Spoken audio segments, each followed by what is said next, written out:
Bismillahirrahmanirrahim. Step to learn YouTube channel for parents guidance. Topic is autism spectrum disorder and mainstream schools academic skills.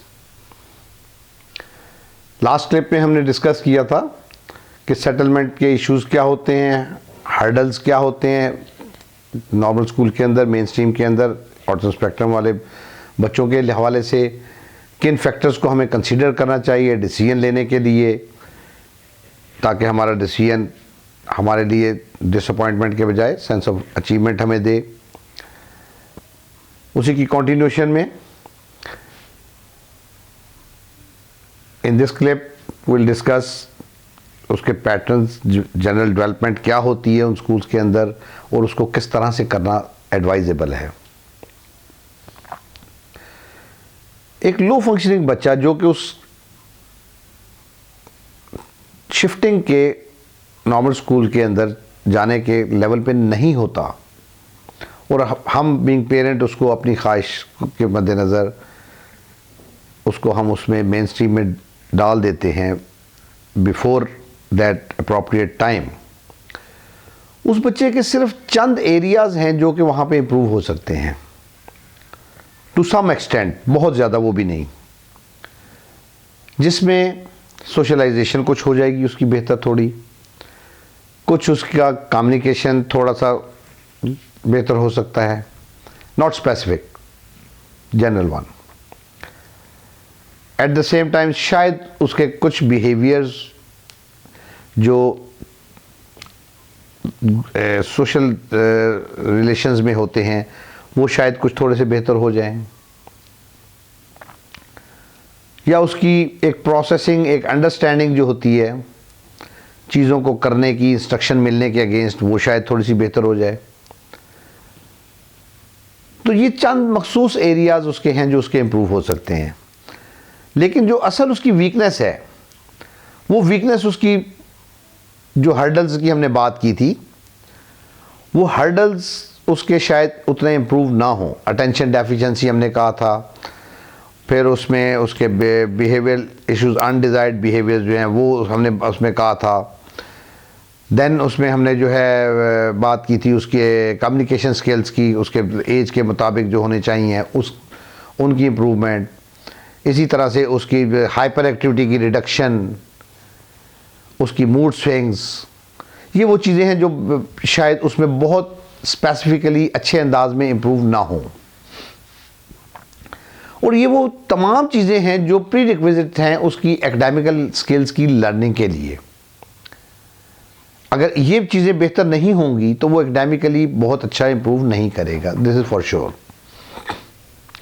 हम satisfy ज़रूर हो रहे होंगे कि हमारा बच्चा एक अच्छे स्कूल में जा रहा है, मेन स्ट्रीम में, फॉबल्स में, Beaconhouse, City, Roots, SLS, very park तो very big name what you call is. लेकिन दर हकीकत हम अपने बच्चे का टाइम और उसकी वो चीज़ें जो बेहतर होनी चाहिए उनको हम वेस्ट कर रहे हैं, टाइम को भी, और जो उसकी वीकनेसेस हैं असल में जो उसमें उसके लिए लाइफ में बहुत ज़रूरी है उनका इम्प्रूव होना, वो मिस हो रहा है पीरियड। तो जितना जल्दी आप इस चीज़ को आइडेंटिफाई कर लेंगे कि सिर्फ ये चंद मखसूस एरियाज़ उसके स्कूल में इम्प्रूव हो रहे हैं, बाकी चीज़ें इम्प्रूव, वीकनेसेस असल उसकी जो है जो बेहतर होनी चाहिए for his survival in the society, वो इम्प्रूव नहीं हो रही हैं, उतना वो अच्छा होगा। I appreciate and I wish कि हर एक इस रॉन्ग डिसीजन के लेने से पहले इस चीज़ को अंडरस्टैंड कर ले कि क्या ये स्टेप उनका जो है, it's a big step to take decision, ये कैसा रहेगा, उसकी बेस पे शायद उनको वो डिसअपॉइंटमेंट वाले फेज से वो पेरेंट्स बच सकते हैं। एक बच्चे के मेन स्ट्रीम में जाने के लिए जो फैक्टर्स कंसिडरेबल हैं वो हमने लास्ट क्लिप में डिस्कस किए थे। उनको एवेलुएट करते हुए अगर वो सूटेबल नज़र आते हैं, मेन स्ट्रीम में बच्चे का सर्वाइवल लाइकली है, नज़र आ रहा है कि अच्छा होगा इंशाल्लाह, तो उसका प्रोसीजर क्या हो, किस तरीके से उसको इस फेज़ से दूसरे फेज़ के अंदर, एक इम्पॉर्टेंट वन के अंदर लेके जाया जाए, दिस इज़ वेरी इंपॉर्टेंट।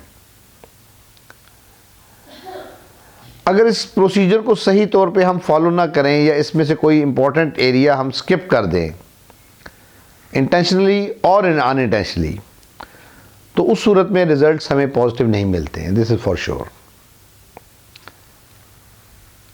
और रिज़ल्ट फिर वही उसके जो डिसअपॉइंटमेंट का, डिप्रेशन का, प्लस एक बच्चे की डिटोरेशन का, इसके वो सारा हमें फेस करना पड़ता है। बिफोर शिफ्टिंग, एक बच्चा आप समझते हैं कि उस लेवल पे आ गया है, तो before shifting him to any mainstream school, it's very important and vital कि आप उसकी प्री एकेडमिक स्किल्स पे फोकस करें। और जितनी अर्ली एज में आप इसकी प्री स्किल्स जो होती हैं लर्निंग की ऑफ एनी स्किल, उसको आप टारगेट करेंगे, उतने उसके चांसेस मेन स्ट्रीम में जाने के अच्छे होंगे, एज के मुताबिक होंगे। अब एक बच्चा जो उस एज से निकल गया, अब अगर उसकी आप प्री स्किल्स पे काम करेंगे तो फिर उसके बहुत अच्छे चांसेस जाने के नहीं हैं, ये भी ऑब्वियसली क्लियर है, because age difference, gap, delay इतना ज़्यादा है कि उसको फिल इन शायद ना हो। ऐसी सूरत में जब आपका बच्चे की एज वाली क्रिटिकल एज लर्निंग की मिस हो गई है because of any reason, no parent do it intentionally, unawareness, in acceptance of the facts, natural way में जो होते हैं, वो सारी इसकी रीजंस होती हैं। रिसोर्सेज का ना होना, फैसिलिटीज़ का ना होना, वो सारी कॉजेज़ इसकी होती हैं। तो उस सूरत में आपको एकेडमिक स्किल्स की तरफ नहीं सोचना चाहिए as far as qualification exams are concern. Academic skills को उसके प्रोग्राम का, उसके गोल्स का हिस्सा होना बहुत ज़रूरी है, लेकिन वो एकेडमिक स्किल्स उसके लिए सिर्फ एक ट्रेनिंग एड, एक टूल के तौर पे काम करेंगी कि आप उसकी अटेंशन को बेहतर कर रहे हैं, आप उसकी रेपिटेटिवनेस वाले फैक्टर को देख रहे हैं, आप उसकी बिहेवियर्स को चेंज करना चाह रहे हैं, उन तमाम के लिए आप उसको ABC 1 2 3 वाले टूल्स भी यूज़ कर रहे हैं। पर्पस सेम है। लो फंक्शनिंग बच्चे के हवाले से जिसकी एज भी उसमें से निकल गई है, उस स्कूलिंग वाले पीरियड के हवाले से गैप बढ़ गया है, अब उसके लिए आप उसको जो एकेडमिकल स्किल्स को आप रखते हैं उसके गोल्स का हिस्सा IEP का, उसका पर्पस असल में ये होता है। इस एम के साथ जब आप काम करते हैं तो बहुत अच्छे चांसेस होते हैं कि शायद वो किसी स्टेज के ऊपर इस काबिल हो जाए कि वो एकेडमिक स्किल्स को अटेन करने लग जाए, रीडिंग की तरफ आ जाए, राइटिंग एबिलिटी उसकी आ जाए। वो ऐसे भी केसेस मेरे पास हैं जिनको इस अंदाज से प्रिपेयर करके क्वालिफिकेशन एग्ज़ाम्स की तरफ हम लेके गए हैं, एक चांस उसमें अच्छा होता है। इसमें बहुत पेशेंस चाहिए होता है इस चीज़ को करने के लिए पेरेंट्स के एंड पे, और उनका अपना माइंडसेट का उस अंदाज से सेट होना बड़ा ज़रूरी होता है। और फिर वो जब कंसिस्टेंसी के साथ मेहनत की जाती है बच्चे पे, तो उसके चांसेस काफ़ी ब्राइट होते हैं कि वो एटलीस्ट एकेडमिक स्किल्स में उस लेवल तक आ जाए जो उसके अपने इंडिपेंडेंट सर्वाइवल के लिए काफ़ी हों, उसके लिए लाइफ में, सोसाइटी में, या वो शायद किसी स्टेज के ऊपर इस लेवल पे आ जाए कि अपनी एज से थोड़ा पीछे वो प्राइवेटली भी वो क्वालिफिकेशन एग्ज़ाम्स में अपीयर हो सकता हो या क्वालिफाई कर ले। दूसरा बच्चा जिसके साथ हम अर्ली ईयर्स में ही उसकी प्री स्किल्स पे काम करते हैं, स्पेक्ट्रम में जो फॉल करता है, लेवल उसका कोई भी हो, जितना अर्ली ईयर्स में हम उसकी इन प्री स्किल्स को फोकस करेंगे जो कि उसके लिए ज़रूरी हैं एकेडमिकल लर्निंग के लिए, उतने उसके चांसेस ब्राइट होते हैं कि वो मेन स्ट्रीम में स्कूल में चल पड़ेगा विद द ग्रुप लर्निंग। जब तक वो प्री स्किल्स उस लेवल की ना हो, आपको जल्दबाजी नहीं करनी चाहिए। आपकी ख्वाहिश ज़रूर है, आप चाहते हैं, बिल्कुल सही है, लेकिन बच्चे को भी देखें कि क्या बच्चा उस लेवल पे आ गया है उन स्किल्स के अंदर। इस बात से मुझे दो बच्चों का याद आ रहा है कि उसको हमने कहा तो उनके parents, I appreciate their approach parents की, दे सेड कि नहीं, हम लेके जाना चाहते हैं लेकिन तब लेके जाएंगे जब आप हमें रिकमेंड करेंगे। नॉन वर्बल बच्चा, टोटली नॉन वर्बल बच्चा, छोटी एज में आया, उसके साथ काम किया, हाँ, और उस पे वर्बल हो गया, राइटिंग एबिलिटी, वो सारी चीज़ें, उसकी बिहेवियर, सब चीज़ें बेहतर हो गई अल्हम्दुलिल्लाह। और एक अच्छा पीरियड सालों पे मोहित उसका वो जो है वो पेरेंट्स के साथ इंटरेक्शन रहा मेरा। Still I am in contact with them. और जिस वक्त उन्होंने कहा जी कि आप उसको करेंगे, रिकमेंड किया जी अब ये जा सकता है, चल पड़ेगा इंशाल्लाह, then will take him to the school, और जिस स्कूल में आप कहेंगे उसमें जाएंगे। So till that period we work with the child Haroon, doctor Zia father. तो उस वक्त उन्होंने उसको जो है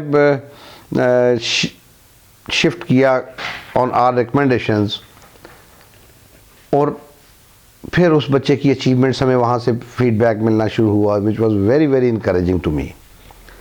एक बहुत बड़ा क्रेडिट होता है मेरे लिए जब मेरा कोई बच्चा मेन स्ट्रीम में शिफ्ट होता है। I always wait for that excitement वाला जो मोमेंट होता है, उसके लिए मैं हमेशा मुंतज़िर होता हूँ, दुआ गो होता हूँ अल्लाह ताला से। समटाइम्स वो किसी वजह से गड़बड़ भी हो जाती है, किसी भी जल्दबाजी से या कोई miss calculation at any and जो है, उस वजह से बहुत सारे वेरिएबल फैक्टर्स उसमें होते हैं सारे प्रोसेस के अंदर।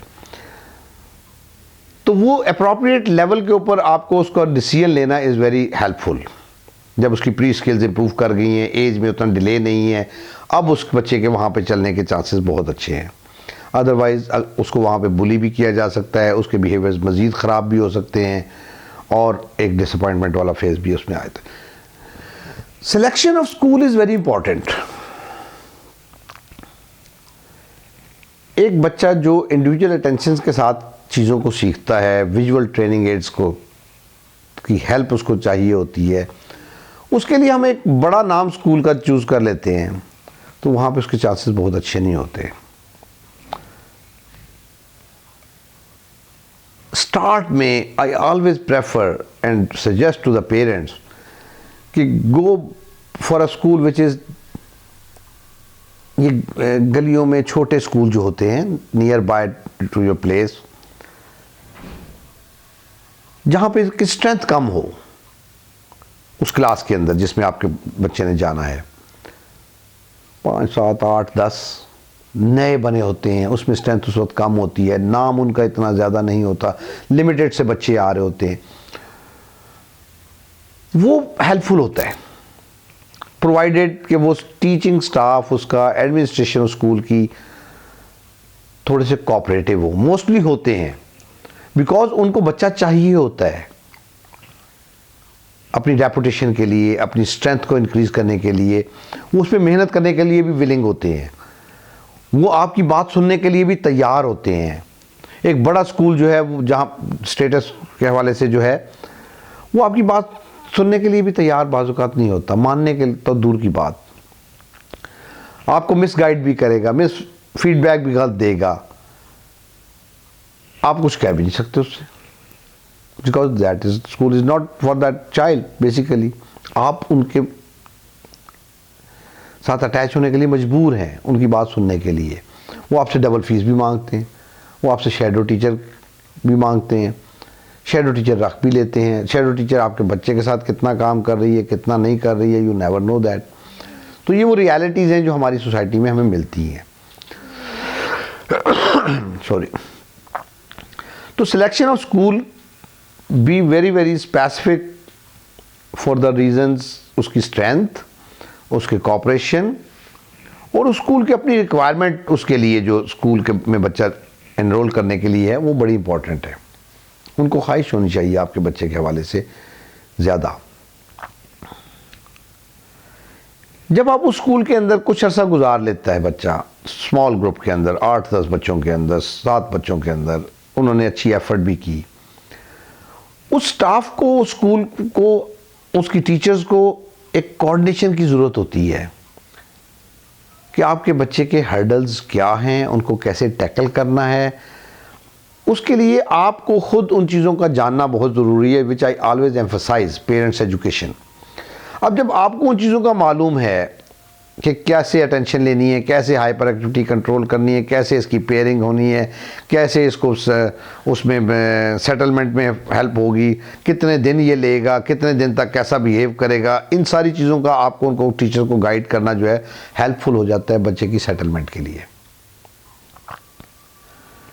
उसकी बेस के ऊपर आप उसको जो है चलाना शुरू कर देते हैं, बच्चा प्रोग्रेस करता रहता है।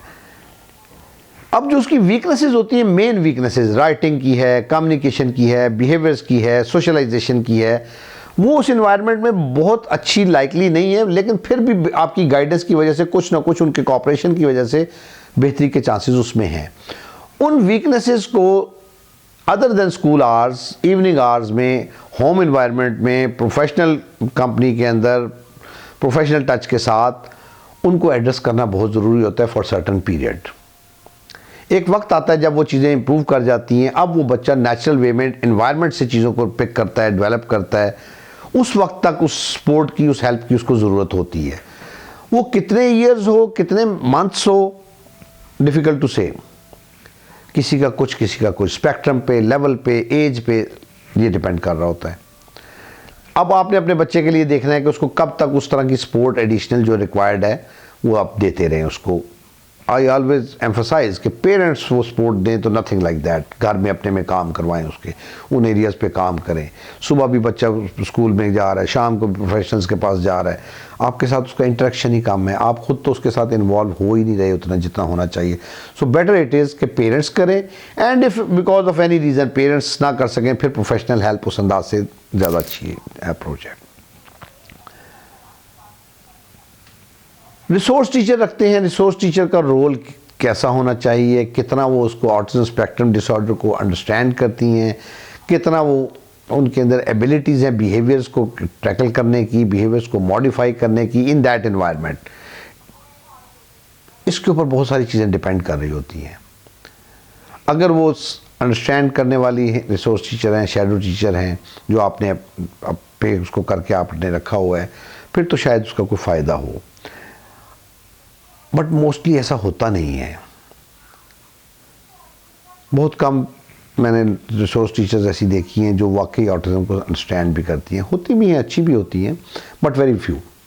अब उस रिसोर्स टीचर को आपने रख तो लिया, पेरेंट्स को स्कूल वो अलाउ नहीं करता कि आप उस एनवायरनमेंट में रिसोर्स टीचर, शैडो टीचर का काम करें। Very rare I have seen somebody mother as a resource teacher, कुछ जगहों पे शायद अकोमोडेट कर लेते हैं। तो अब उसको शैडो टीचर को गाइड करना भी आपकी रिस्पॉन्सिबिलिटी में आ जाता है, आपने उसको गाइड करना होता है। तो इस हवाले से ये कुछ चीज़ें इंपॉर्टेंट हैं जो आपको सोचने वाली हैं बीइंग पेरेंट, सो दैट कि आपका ये डिसीजन जो है बच्चे के लिए, आपके लिए, सोसाइटी के लिए हेल्पफुल हो। If we miss some of the important aspect in this process, तो फिर अल्टीमेटली आपको रिवर्ट करना पड़ता है after wasting some time, some money, some health aspects को कंप्रोमाइज़ करते हुए आप डिप्रेशन में जाके फिर ultimately you come to the conclusion कि नहीं, इसके साथ तो पढ़ाई लिखाई वाला काम नहीं हो सकता। तो ये अगर हम पहले सोच लें, उस पे काम कर दें जो पढ़ाई लिखाई के लिए ज़रूरी है, एकेडमिक स्किल्स के लिए जो चीज़ें ज़रूरी हैं, अब उसके चांसेस ब्राइट हो जाते हैं उधर जाने के लिए, मेन स्ट्रीम में या एकेडमिक स्किल्स के इम्प्रूव करने में। So be realistic, don't be eager, see the realities, accept the level of your child and decide accordingly. This will help inshallah. I hope this was helpful to you in taking all the decisions. Thanks for listening. Like and subscribe Step to Learn YouTube channel and share this information to the maximum to add to my cause. Thanks a lot. Assalamu alaikum.